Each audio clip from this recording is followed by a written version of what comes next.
Chicago is a city of neighborhoods, and this is a hell of a neighborhood.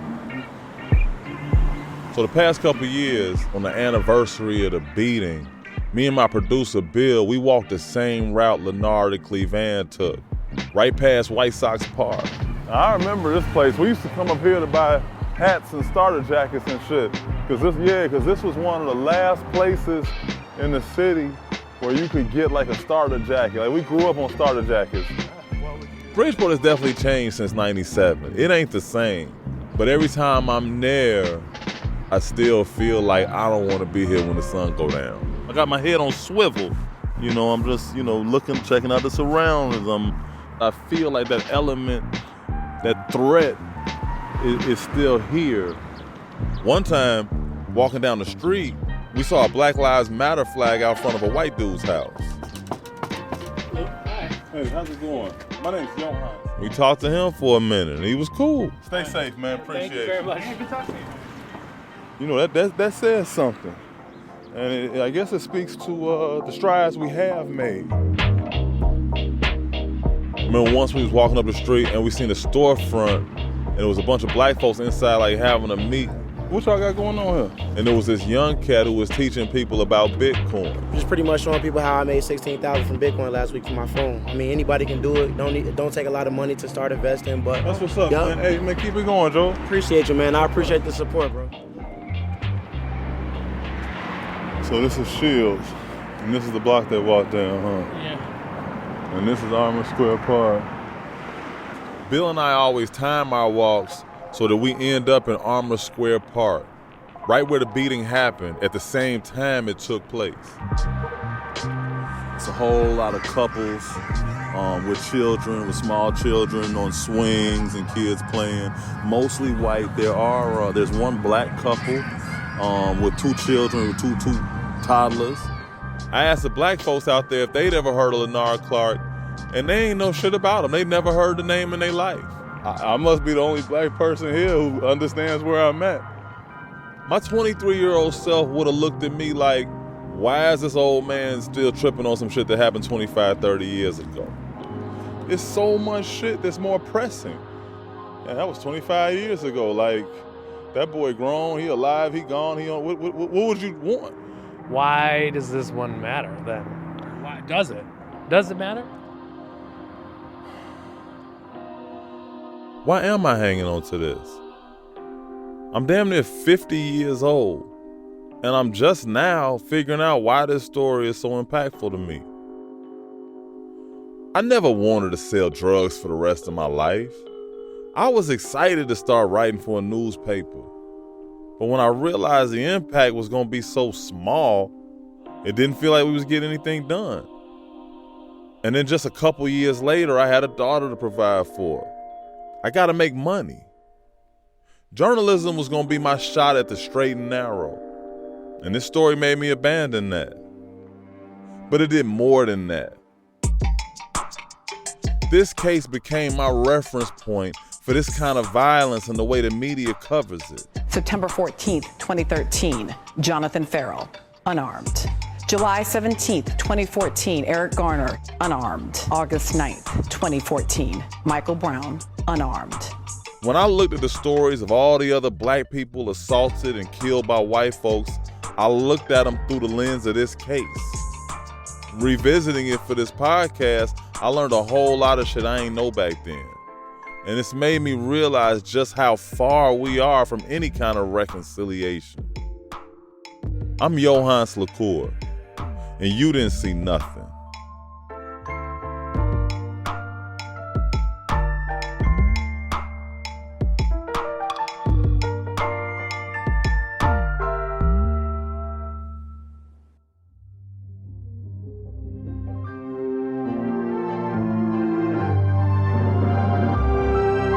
This is Chicago Tonight, on the road, presenting a conversation on racism with the youth of Chicago.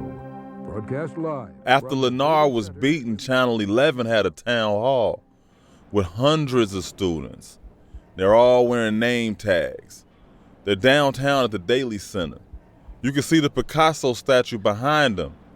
They stand up one by one and start talking about their experiences with racism. Every time you go into a store, someone will think you're trying to steal something. Stand up if you've ever had that experience. My God. Partway through the event, there's a black girl with shoulder-length braids and round glasses, and she steps to the mic.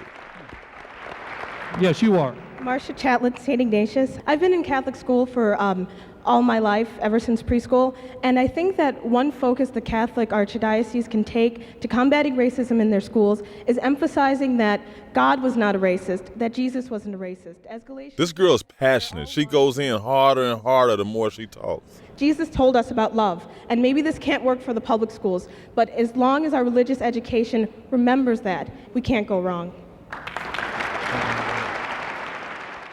I think maybe that was the first time I learned how to take someone's rhetoric and turn it against them. Today, Marcia Chatlin's a history professor at Georgetown University. In 2021, she won a Pulitzer Prize for her book, Franchise. And then I found out something else about her that really made me say, wow. Not only was she familiar with the Lenard Clark story, but she never stopped thinking about it either. Matter of fact, she's still as passionate about it as I am. I had to talk to her. Yeah, no, nice to meet you. This is, this story has really stayed with me. No, absolutely. I haven't found many people who still feel something from it the same way. Marcia always thought she'd write about this story. In 97, she was a senior in high school. And what happened to Lenard Clark scared the shit out of her. This case, I had nightmares about it. And those images that were in the Tribune of Lenard Clark just in pain. But seeing those pictures of him in the hospital, I feel like that changed me. No, you're not alone. The event in and of itself changed me. I told her about everything I found out since I started reporting this podcast. I told her about the black dudes who was taking Frank Caruso's side. In many ways, I guess what happened was the Chicago way, that if you have enough power, if you have enough money, if you have the ability to pressure people, you get the outcomes that you desire. I just been calling these dudes sellouts, period. But the way Marcia articulated it hit me in a whole other way. Black life is a series of negotiations that force us to evaluate what our life is worth. Damn. Black life is a series of negotiations that force us to evaluate what our life is worth. Some days I'm still mad as hell at these black folks who sided with Lil Frankie and his father. And other days I'm like, shit, they victims too. Don't get me wrong. They made choices. They chose to rock with powerful white men over an innocent little black boy. But why do we live in a society where black folks got to make these calculations? When folks ask me what I'm working on, I usually say the Lenard Clark story. But in so many ways, this ain't even about that 13-year-old kid in that hospital bed. It's about everything that beating exposed. The alliances between black spiritual leaders and powerful Italians. The Carusos are here, so I'm going to ask Mr. and Mrs. Caruso if they would come this time and pray. To jump to healing without truth. Last but not least, the Dantrell Davis Memorial Award to Mr. Frank Caruso Sr. The murdered witness. I think what happened to Mr. Cutler kind of redefines the term coincidence. This whole circus has so little to do with this little boy, and also everything to do with him. I wanted to talk to him. Most people remember Old Dirty Bastard as the stage-crashing secret weapon of Wu-Tang Clan.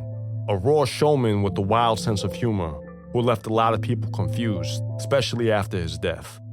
But I want to tell you the full story of ODB, a man of many names, a god in hip-hop, and the ruler of his own destiny. I'm Khalik Allah. From USG Audio, Novel, and Talkhouse, it's ODB, A Son Unique. Available now wherever you get your podcast.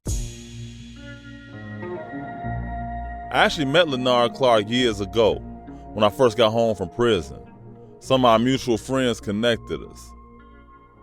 It was humbling to meet him. He's a grown man now. He's got dreads, got a little gray in his hair. He looks good. And he got kids, 6 sons and 2 daughters. And he's working hard to take care of them. When I reached back out trying to record an interview for this podcast, he went back and forth. Far as I know, he's never really unpacked this story publicly. And he don't really know me. But he finally agreed. I took that as a win because I really wanted him to speak for himself. No more doctors or pastors telling us how he feels.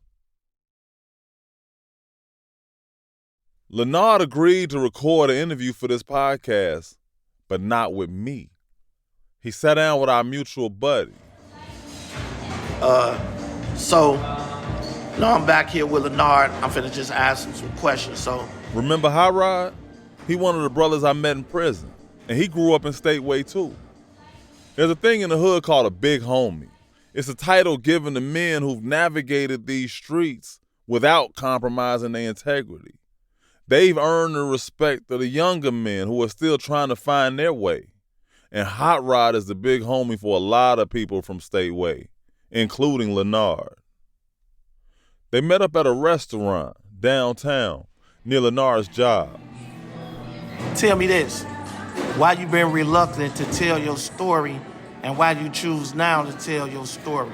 Because I know, like you said, you've been wanting to tell your story, but because of your experience of people just trying to benefit off you, facts, you didn't want to share your story. So talk to me about that now. It's to the point where a lot of folks be trying to get me to talk and conversate and come out my shell about any and everything, but at this point, I don't trust people. I don't even really like people, to be really honest, as far as when it comes to trying to obtain information. Now, at this point, when I'm coming out now, because it's pretty much a situation as far as comfortability, trust, relationship-wise, He come from where I come from, Look, they don't waste any time. They dive right into talking about the beating. Describe what took place. We was attacked. We was called niggas, and we immediately got attacked, no hesitation. By how many people attacked y'all? Was they adults, grown-ups? Everybody was grown men. We was kids. It was at least about 4 grown men. How old was you at the time? I was like 13, maybe. Yeah, I was like 13. Okay. Yeah. So, describe, I know you suffered a lot of traumatic injuries. Describe how long you think the attack or the beating took place. I couldn't even tell you. The beating probably took place. I couldn't really tell you. You blacked out. I blacked out. Once I got hit in the head, I blacked out. After I got hit in the head, I blacked out. I remember hopping off my bike. I remember fighting, trying to struggle to get away. But once I got clucked inside my head, they hit me with a pole or something. And after that, I blanked out. It was over. For me, as far as I can remember. So you woke up in the hospital? Woke up in the hospital. Okay.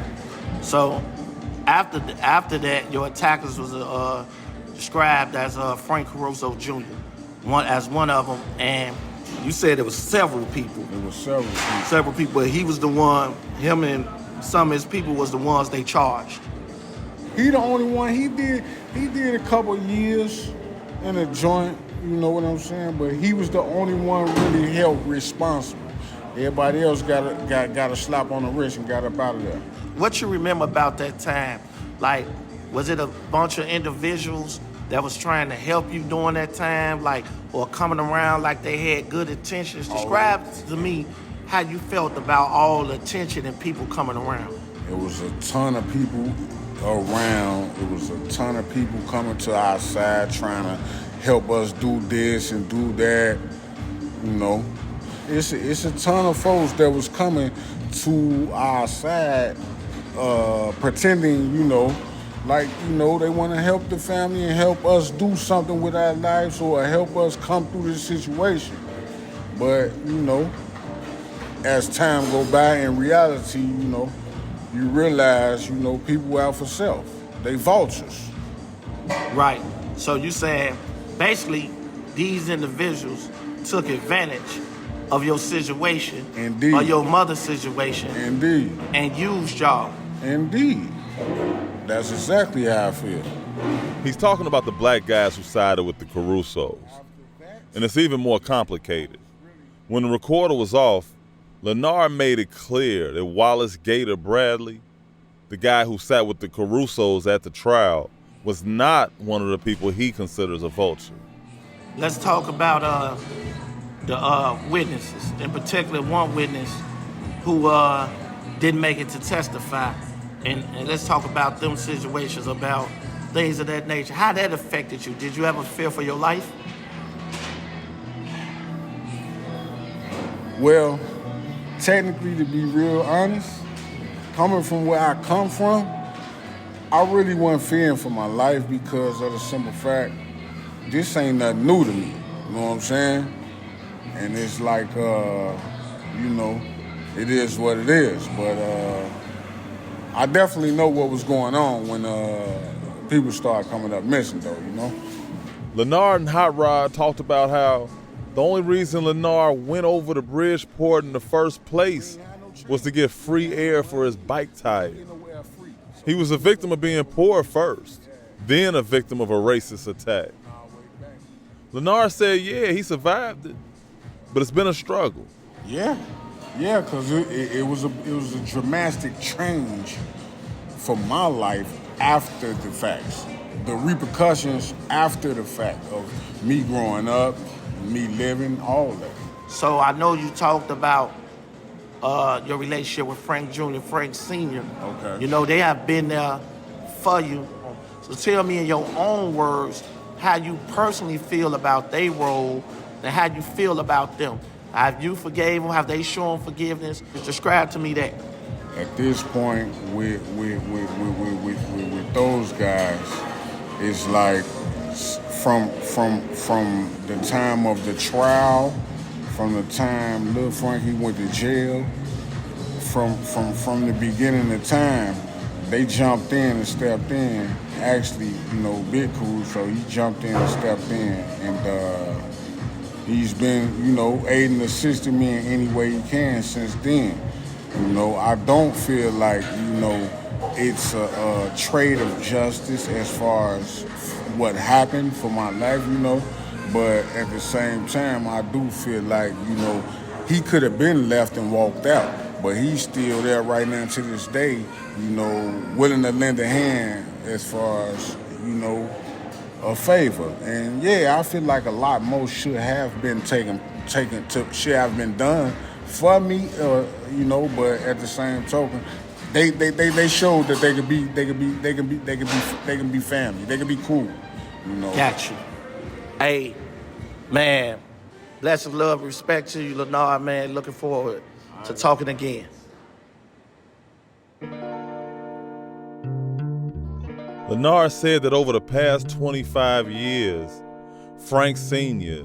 has helped him, even when the cameras weren't on him. Sometimes in big ways, important ways. But he said, I don't feel like it's a trade of justice as far as what happened for my life. Black life is a series of negotiations that force us to evaluate what our life is worth. A large part of what I'm committed to is really recognizing the structural and social inequalities that force Black people into these positions sometimes, that perhaps propel us to be at peace with things that, still terrorize us because we have to get other things done, because we are not in equal positions of power. And I think that this is probably why that story has been so affecting for me. Marsha Chatelain teaches at Georgetown, a school that benefited financially from slavery. She's part of a working group there on reconciliation. And she spent a lot of time reckoning with what that would truly entail. I wanted to know her thoughts about it in the context of what happened to Lenard. I think that there is a deep desire to frame Black victims of racial violence as people who have this not just kind of natural ability to forgive, but are required to forgive in ways that I think legitimate white violence, or at the very least de-emphasize Black suffering. Black folks been conditioned to turn the other cheek. And I think the problem people encounter when they search for reconciliation is that reconciliation requires a kind of hard work that very few of us are actually outfitted to do. If I have harmed you, I have to dedicate my whole life to repairing that breach and knowing that I may never resolve that debt in my lifetime. But I embrace that possibility and I embrace that responsibility because I know I messed up. If somebody is serious about reconciliation, they're supposed to wake up every single day with nothing else on their mind but how to repair the damage. Everything else is a gesture. Everything else, I think, is an insult towards the possibility of reconciliation.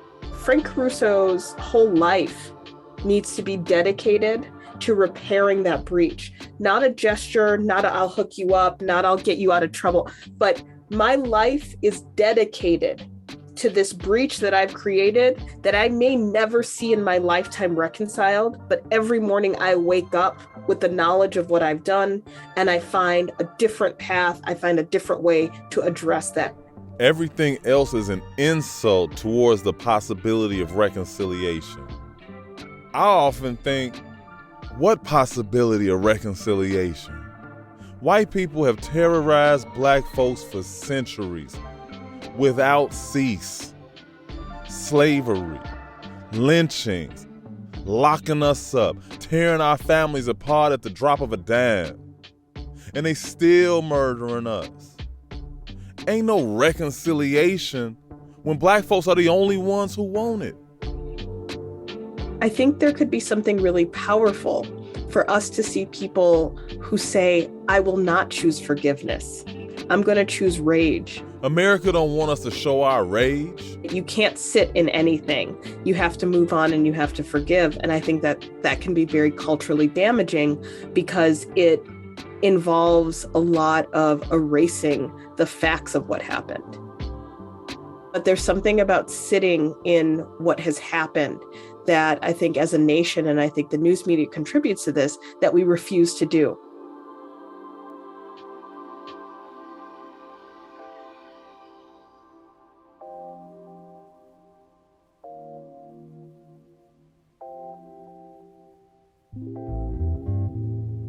I was 23 years old when Lenard Clark was attacked in Bridgeport.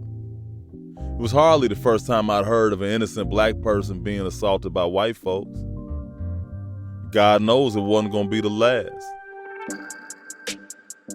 He was just another chapter in the story of Black folks in America.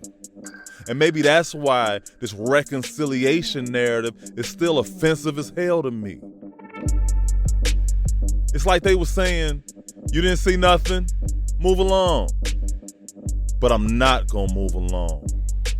I'm gonna be right here, standing in my rage, unreconciled, because I didn't see nothing. I saw something. And now, you did too.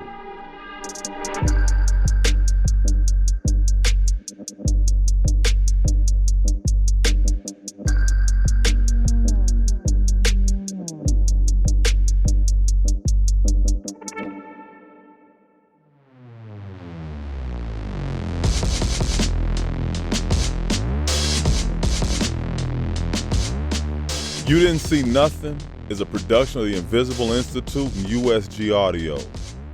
This podcast is written and reported by me, Yohance Lacour, with Bill Healy, Dana Brozost-Kelleher, Erisa Apantaku, and Sarah Geis. Additional production on this episode by the big homie, Rodney Phillips.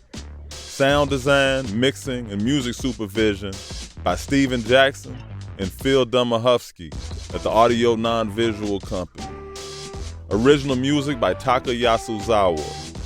Our executive producers are Alison Flowers and Jamie Kalven for the Invisible Institute, and Josh Bloch for USG Audio. Production support by Jennifer Sears. Fact-checking by Angely Mercado. Our key art is by Kenneth L. Copeland Jr. Special thanks to Lenard Clark and his mother Wanda McMurray for talking to us. Another special thanks to my people, my father, my mother, my daughter, Tracy Fletcher, Olivia Obeneme, the Sebring crew, Earl, Pee Wee, Will, Roe, Jamez, rest in peace, brothers, Michael Clark, Kanisha Broadwater, Stacy and Zinga Hill. Special thanks to my producers people, Ben Fay, Bear, the Dana Brozost-Kelleher family, the Alison Flowers family, the Geis fam, especially Artie Mo G, the newest addition. Special thanks to the journalists we talked to, Steve Bogira, Steve Liss, Cheryl Corley, Carrie Lighterson, Richard Steele, Mary Mitchell, Tim Novak, and Richard Ike Isaac. Thanks to Terrain and Dre and Slick. Thanks to Clarence Wood and Gail Turner. Thanks to Sam Stecklow for his help with FOIA requests. Thanks to everybody at the Invisible Institute. Trina, Myra, Kahari, Chaselyn, Anwu Lee, Andrew, Patsy, Bridget.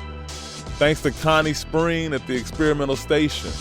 Archival audio used in this episode is from WTTW, CBS Chicago, Dateline, and MSNBC. For more information, go to our show notes or visit our website, usgaudio.com. You Didn't See Nothing is dedicated to the late Dr. Frank Apantaku and my main man, Sekou Kari Dancy. Rest in peace, brother.